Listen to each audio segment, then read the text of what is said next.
नमस्कार दोस्तों। आज हम बात करेंगे भगवद गीता के अध्याय 16 श्लोक 13 के बारे में।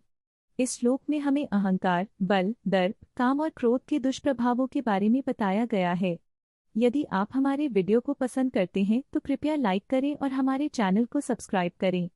आज का वीडियो गीता के इस महत्वपूर्ण अध्याय और श्लोक की शिक्षाओं पर आधारित है। अहंकारं बलं दर्पं कामं क्रोधं च संश्रिता समुपेक्ष्य न तु यान्ति साध्वः संप्रवृत्तिम्। 13। जो लोग अहंकार, शक्ति, गर्व, कामना और क्रोध में डूबे हुए हैं वे साधु व्यक्तियों को अपने से दूर कर देते हैं।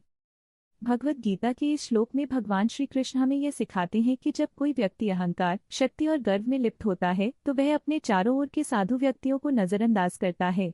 ऐसे व्यक्ति अपनी इच्छाओं और क्रोध के वश में होते हैं जिससे वे अपनी प्रगति और आत्मिक उन्नति में बाधा डालते हैं। साधु लोग हमेशा सच्चाई, प्रेम और ज्ञान की ओर अग्रसर रहते हैं। इसलिए हमें अपने भीतर के अहंकार और नकारात्मक भावनाओं को छोड़कर साधुता की ओर बढ़ने का प्रयास करना चाहिए। एक गांव में रामू नाम का एक किसान रहता था। वह मेहनती था लेकिन उसके मन में हमेशा अहंकार और गर्व रहता था।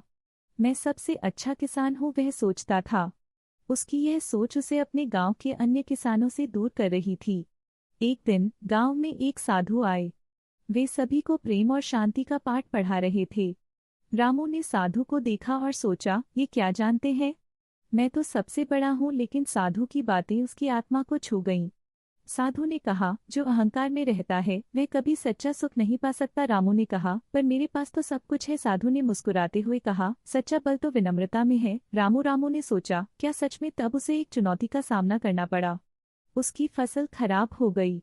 अब वह गांव के अन्य किसानों के पास गया। उन्होंने उसकी मदद की। रामू ने महसूस किया कि बिना साधुता और विनम्रता के वह असल में अकेला था। उसने साधु का उपदेश याद किया और अपने अहंकार को छोड़ दिया। अब वह गांव के सभी किसानों का प्रिय बन गया। उसने साधु की बातें सीखी और सभी के साथ मिलकर काम करने लगा। अंततः वह सुख और शांति को खोजने में सफल हो गया। इस कहानी से हमें यह सीखने को मिलता है कि अहंकार हमें दूसरों से दूर कर देता है, जबकि विनम्रता और साधुता हमें सच्चा सुख देती है।